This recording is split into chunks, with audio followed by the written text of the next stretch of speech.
Hello everyone, welcome back to my new daily vlog. কেমন আছো সবাই? আশা করছি সবাই ভালো আছো।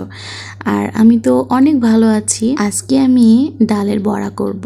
আর এটা কিন্তু একেবারে পেঁয়াজ ছাড়া। কি অবাক হলে তো যে ডালের বড়া কিন্তু পেঁয়াজ ছাড়া আবার কেমন করে হয়? আজকে আমি পেঁয়াজ ছাড়াই ডালের বড়া করছি। আর কেন জানো? কারণ এটা কিন্তু এমনি খাওয়ার জন্য না, এটা হচ্ছে তরকারিতে দিব। এই জন্য পেঁয়াজ ছাড়াই শুধুমাত্র ডালের বড়াটা ভেজে নিচ্ছি। কারণ তরকারি দিয়ে ডালের বড়া রান্না করলে পেঁয়াজ যদি দেওয়া হয় তাহলে তরকারিটা খুব তাড়াতাড়ি নষ্ট হয়ে যাওয়ার সম্ভাবনা থাকে। এই জন্য তরকারিতে যখন তোমরা ডালের বড়া দিবা তখন কিন্তু এটা পেঁয়াজ ছাড়াই ভেজে নিতে হবে। এই তো এখন যেগুলা দিচ্ছি এগুলা হচ্ছে পেঁয়াজ অ্যাড করেছি, কারণ এগুলো তরকারিতে দিব না। এগুলা আমার হাজব্যান্ড ও ডালের বড়া খেতে অনেক বেশি পছন্দ করে, এই জন্য ওগুলোর জন্য একটু আলাদা করে ভেজা রাখলাম।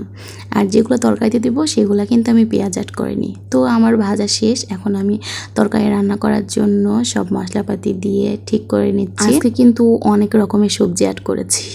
আসলে আমি যে কী কী দিয়েছিলাম ভয়েস দেওয়ার সময় সেগুলোই ভুলে যাচ্ছি।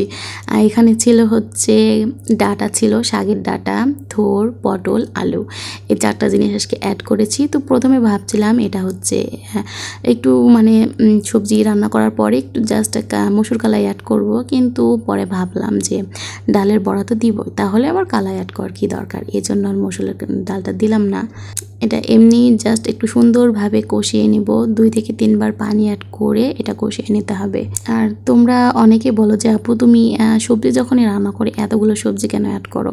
তো এটা আসলে আমার শ্বশুরবাড়ির মানুষ খেতে অনেক বেশি পছন্দ করে আপু, কারণ তারা যখনই আমি বিয়ে হয়ে এখানে এসে পর্যন্ত দেখেছি তারা যখনই কোনো সবজি রান্না করে একসাথে সব সবজি একটু একটু করে দিয়ে রান্না করে। তো আমিও তাদের থেকে এভাবে শিখে নিয়েছি। আর খেতে কিন্তু খুব একটা খারাপ লাগে না, ভালোই লাগে। তোমরা একটু ট্রাই করে দেখো একবার।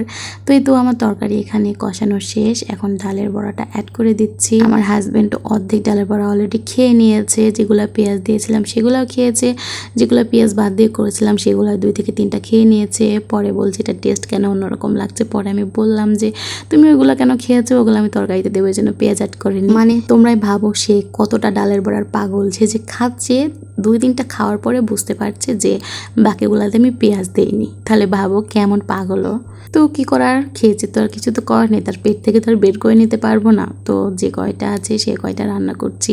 রান্না করার পরেও আবার দেখা যাবে কি জানো, তোমাদের ভাইয়া 3-4টা অলরেডি খেয়ে নিয়েছে। ও এতটা পছন্দ করে এটা, আর ওর জন্য এটা রান্না করা, কারণ ও এই তরকারিটা খেতে অনেক বেশি পছন্দ করে। তো এখন ডালের বড়া দেওয়ার পরে এটা কিন্তু সুন্দরভাবে নরম হয়ে গিয়েছে।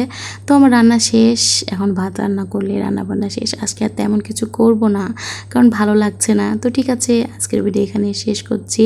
সবাই ভালো থেকো, আল্লাহ হাফেজ।